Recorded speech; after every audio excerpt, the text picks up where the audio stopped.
Osama bin Laden's targets are supposed to be. And if they don't, if this doesn't materialize in the next 2 or 3 weeks, it will eventually materialize because they haven't succeeded in getting the guns out of the hands of the American people, nor have they succeeded in taking our freedoms away. And so I can tell you with a certainty, they must do something terrible in order to stop this backlash and regain the sympathy of the mass herds of sheeple out there. This is how it feels to be alive. This is how it... What is our common bond truly? Freedom. Freedom. Without freedom, you can't be a Christian no matter what denomination you belong to. You can't be a Buddhist. You can't own a donut shop. You can't drive from here to Oregon. You can't be an American because that's what it's all about, and that's the only thing that it's all about. Nothing else. Nothing else.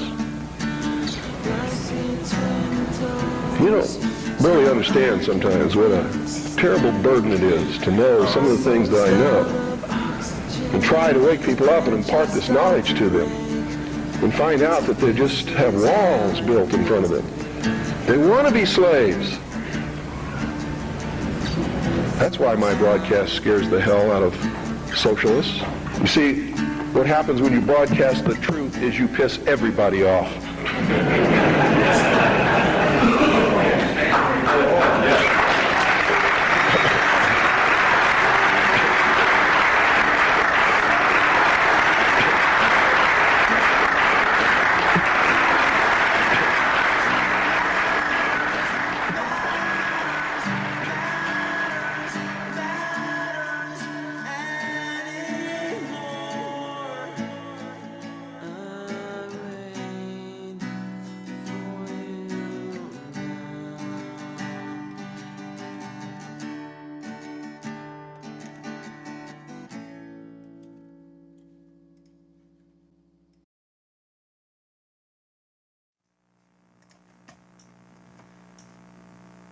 I maintain that the only true salvation from any oppression or enslavement is self-empowerment, knowledge, consciousness.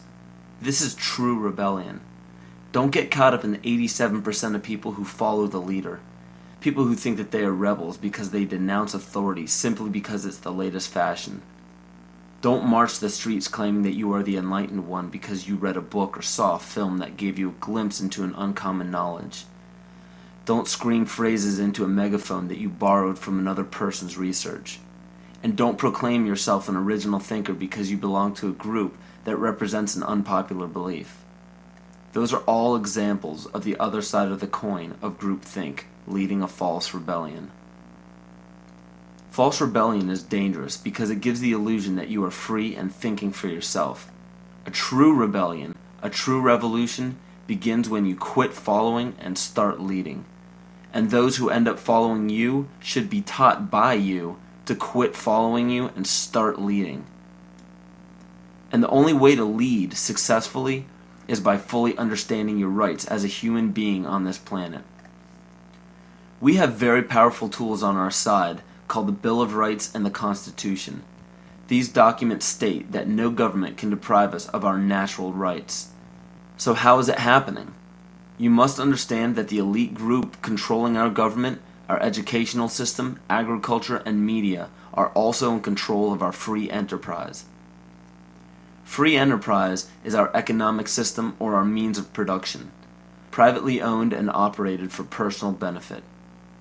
Free enterprise cannot legally be taxed unless it volunteers itself. The reason why income tax seems inescapable is because most every job on the planet requires you to sign a number of documents with fancy wording stating that you are agreeing to be a representative of a corporation or entity. What all of this means is simply that when you sign working papers, which are required by pretty much every employer that you apply to, you are waiving your rights as a natural person protected under the Constitution and agreeing to represent an artificial person that is not protected under the Constitution. It's difficult to avoid because if you do not sign the document waiving your rights, you won't get the job. So why does every employer voluntarily pay taxes, which leads to the requirement of those documents? Because without doing so, the business loses all state and federal benefits provided to private or commercial business. And furthermore, most people simply accept the mistruth that income tax is required by law without investigating it.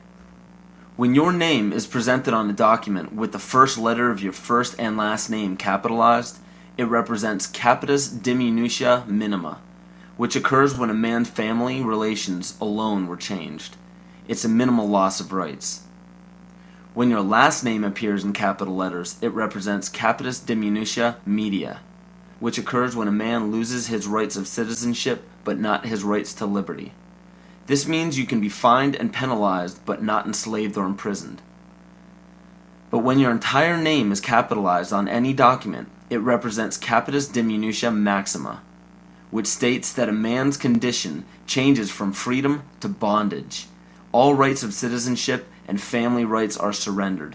This means you can be fined, imprisoned, and enslaved in any amount for any duration at the whim of the state's suggestion.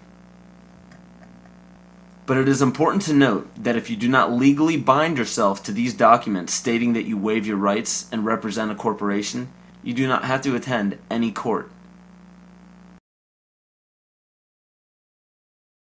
There are two kinds of law on the earth, as I've said. One is called civil law, which is the law of the land, and one is called maritime admiralty, which is called the law of water. The maritime admiralty is banking law. So consequently, the corporation and government and people who want to control you, they create a second you, and that second you that they control, that they created, is all capital letters. Check it out. Anytime you get a bill, you get a lawsuit, you get a fine, a ticket, somebody sends you a bill from the Department of Water and Power, check it out on your driver's license, on your Social Security card, on your insurance cards. Anything having to do with business, your name will always be in all capital letters, because only all capital letters can be dealt with by banks and government. You need to wake up and find out how this stuff really works. Because once you understand that you don't need to submit yourself as an American to a British commercial venture called courts. You're an American. You don't need to go to court. You only go to court because you agreed to go to court. When they send you a subpoena to court or a summons to court, and they've sent you something, you look at it and say, hey, Jack, that's not me. That's in all capital letters. All capital letters is a corporation. Those who are charged under these maritime admiralty courts usually don't understand that they are voluntarily being fined and imprisoned.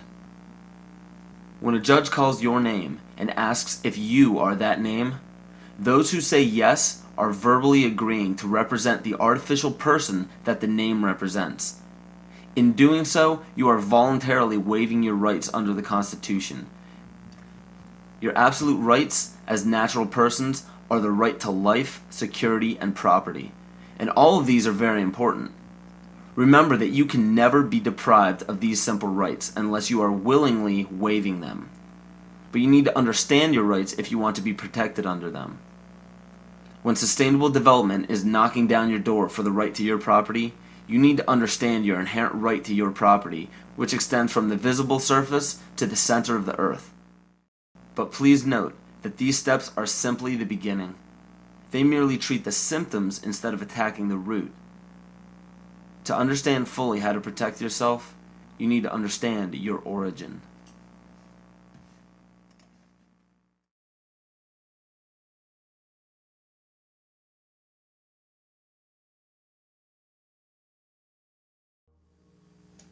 The true history of this planet has been stifled from the top down.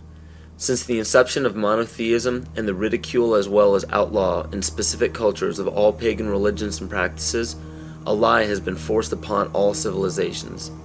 You have to wonder why powerful empires were threatened enough by paganism to make the practice of such religions punishable by death. This threat didn't end during the Roman Empire. Take a look at how the founders of America, by mandate of Great Britain, wiped out Native American tribes indiscriminately. Great Britain has also shown some of the most brutal forms of genocide in Africa, India, New Zealand, New Guinea, and many other locations in which pagan tribes still existed. East Timor suffered from one of the most brutal genocides in all of history and was fueled by the United Nations and the United States funding during the Carter administration. Ford and Kissinger visited Jakarta, I think it was December 5th. We know that they had requested that Indonesia delay the invasion until after they left because of